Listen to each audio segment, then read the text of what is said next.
जय हिंद साथियों। एडीओ को क्लास को आगे बढ़ाते हुए आज की इस क्लास में आप लोगों को आम आदमी बीमा योजना के बारे में बताने वाला हूँ। इसे ABY के नाम से भी जाना जाता है। ये जो आम आदमी बीमा योजना है, इसका शुभारंभ 2 अक्टूबर 2007 को हुआ था और ये सबसे पहले शिमला से ही शुरुआत हुआ था। अगर नाम पूछा जाता है कि आम आदमी बीमा योजना का शुभारंभ कहाँ से हुआ है, तो आपको शिमला बताना है, और सन पूछता है और डेट के साथ पूछ रहा है तो 2 अक्टूबर 2007 आपको बताना है। ये छत्तीसगढ़ में आया कब, अगर ये आपसे पूछता है तो आपको बताना है 1 फरवरी 2009 को ये छत्तीसगढ़ में आया और ये छत्तीसगढ़ में लागू हो गया। ये जो बीमा कंपनी है, ये भारतीय जीवन बीमा निगम के अंदर काम करने वाला है। ये आम आदमी बीमा जो योजना है, ये LIC मतलब भारतीय जीवन बीमा के अंदर काम करता है। पात्रता क्या होता है, तो पात्रता, इसकी जो पात्रता है वो 18 से 59 वर्ष की आयु का होना जरूरी है। वो जो सदस्य जो पात्रता रखने वाला हो वो भूमिहीन होना चाहिए, कमाऊ सदस्य होना चाहिए, राशन कार्ड, जन्म प्रमाण पत्र, विद्यालय प्रमाण, मतदाता सूची और पहचान पत्र उनके पास होना चाहिए। इसके अलावा सदस्य BPL सर्वे में चिन्हांकित परिवार का सदस्य होना चाहिए। और जो प्रीमियम होता है, जो हर वर्ष जो राशि देना है वो है 200 रुपये। हर वर्ष प्रीमियम राशि है, जिसमें से 100 रुपया भारत सरकार दे रहा है और 100 रुपया राज्य सरकार दे रहा है। 200 रुपया जो देखो, जो व्यक्ति है वो 1 रुपया भी नहीं पटाएगा, पूरा का पूरा पैसा भारत सरकार देगा। 100 रुपया भारत सरकार दे रहा है और 100 रुपया राज्य सरकार दे रहा है, तो दोनों मिलके ये जो प्रीमियम राशि है ये 200 रुपये तक के जाता है। फिर लाभ क्या क्या मिल सकता है, मतलब समझ जाओ कि किसी घटना के दौरान उनकी मृत्यु हो जाता है तो उन्हें 30,000 रुपये बीमा राशि के रूप में उसे मिलेगा, उस व्यक्ति के परिवार को। अगर दुर्घटना बीमा हो जाता है तो ये जो दुर्घटना बीमा है, मृत्यु होने पर अलग मिलता है, हर एक चीज़ में अलग अलग है। तो जैसे दुर्घटना या मृत्यु हो जाने पर 75,000, देखो यहाँ भी वही चीज़ है ना, लेकिन ये पहले की बात है। देखो, बीमा अवधि समाप्त होने से पूर्व की बात है, बीमा अवधि समाप्त होने की पूर्व की बात है। जब उस समय मृत्यु हो जाता है 30,000 रुपये मिलेगा। लेकिन यहाँ पे क्या है, दुर्घटना मृत्यु के अथवा दुर्घटना के कारण आंशिक पूर्ण स्थायी अपंगता होने से लाभ होंगे। तो क्या क्या लाभ हो सकता है, एक तो दुर्घटना में मृत्यु होने पर 75,000 रुपया उसे राशि मिलेगा। दुर्घटना में स्थायी विकलांगता भी आ जाती है, जैसे एक आँख, एक हाथ, एक पैर, तो भी उन्हें 75,000 मिलेगा। अब यहाँ पे क्या है, दुर्घटना में एक आँख में बोल दिया था ना, स्थायी विकलांगता मतलब दोनों पैर, दोनों हाथ। अब भाई दोनों हाथ और दोनों पैर खराब हो गए तो ये पूरी तरीके से स्थायी विकलांगता कहता है। लेकिन यहाँ पे एक हाथ, एक आँख, एक पाँव अगर चल रहा है तो इसको आधा माना जाएगा, तो आधा ही पैसा यहाँ पे दिया जाएगा, तो 37,500 रुपया उनको मिलेगा बीमा राशि के तौर पर। फिर शिक्षा वृत्ति भी है। जो 9वीं से 12वीं कक्षा में पढ़ रहे बच्चे हैं ना, जो गरीब परिवार जो इसी के अंदर आ रहा है, उनमें उनके 2 बच्चों को प्रति माह 100 रुपये छात्रवृत्ति के रूप में दिया जाएगा। प्रति वर्ष 1 जुलाई से 1 जनवरी के बीच अर्धवार्षिक रूप से दे रहेगा। और ये जो उपलब्धि है, योजना की शुरुआत में 3,61,073 भूमिहीन परिवारों को बीमा के अंतर्गत जोड़ा गया था।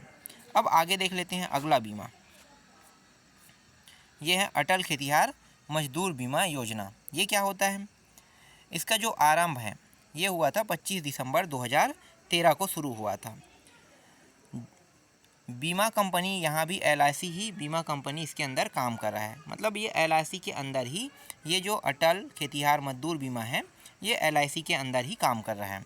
पात्रता क्या है, सेम पात्रता है जो अभी मैंने बताया, वही सेम पात्रता है। बस यहाँ पे ज़मीन जो है वो 2.5 एकड़ या कम कृषि भूमि धारण करने वाला होना चाहिए। दूसरी कृषि भूमि से मजदूरी करते हो, ये भी इसके अंदर आ सकता है। फिर अन्य बीमा योजना के हितग्राही इस योजना के पात्र नहीं होंगे। जैसे आम आदमी बीमा योजना का जो लाभ उठा रहा है वो इस योजना का लाभ नहीं उठा सकता। BPL श्रेणी तथा उसके आसपास के खेतिहर परिवार। प्रीमियम क्या है, सेम टू सेम ये भी वही है। प्रीमियम राशि जो है वो 200 रुपया है, जिसमें से 100 रुपया भारत सरकार, 100 रुपया राज्य सरकार, और हितग्राही को कोई भी भुगतान नहीं देना पड़ेगा। लाभ, इसके भी लाभ सेम वही है। अगर बीमा अवधि समाप्त होने से पूर्व सदस्य की सामान्य मृत्यु होने पर 30,000 रुपया बीमा की धनराशि नामांकित व्यक्ति को दे होगा। अब दुर्घटना बीमा, यहाँ भी वही है, सेम है, 75,000 है ना, और 37,000 सेम टू सेम है। अगर यह अस्थायी विकलांगता मतलब एक आंख एक पैर इस तरीके से, तब की बात है, ये राशि दिया जाएगा। शिक्षाविद में वही है, सेम टू सेम 1 जुलाई से 1 जनवरी तक के 9वीं से 12वीं के बच्चों को प्रति माह 2 बच्चों को ही देगा ना, प्रति माह 100 रुपये तक के देने की यहाँ भी व्यवस्था किया गया है। फिर उपलब्धि देखो, तो जब शुरुआत हुआ था तब 13,54,000 लोगों को इस बीमा के शुरुआत में जोड़ा गया था, और बीमा में जो रुपया खर्चा हुआ था वो हुआ था 2,69,26,922 रुपये का भुगतान इस योजना के तहत किया गया था। अब अगला बीमा योजना देख लेते हैं, श्यामा प्रसाद मुखर्जी रूरल मिशन। ये एक प्रकार से ये भी एक बीमा ही है, लेकिन हम इसे बीमा के नाम पे बीमा नहीं है, ये क्या है, चलो इसको अलग से देखो, ये एक योजना ही है समझो, श्यामा प्रसाद मुखर्जी रूरल मिशन। ये होता क्या है, तो इसका जो आरंभ है यह 21 फरवरी 2016 से शुरू हुआ था।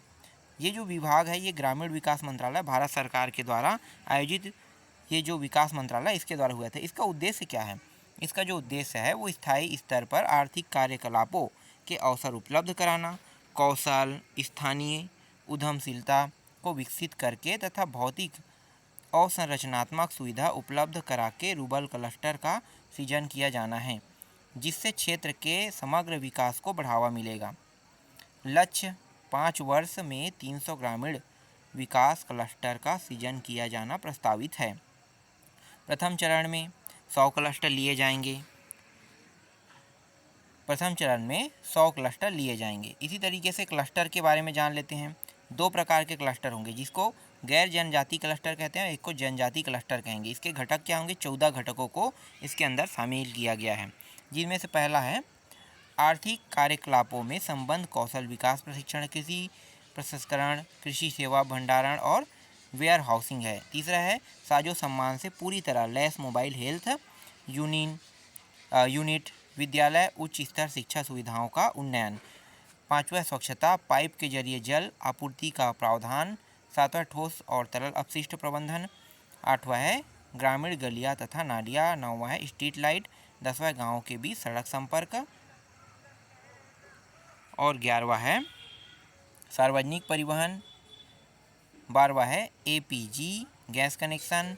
डिजिटल साक्षरता, ई ग्राम कनेक्टिविटी के लिए सिटीजन सर्विस सेंटर है।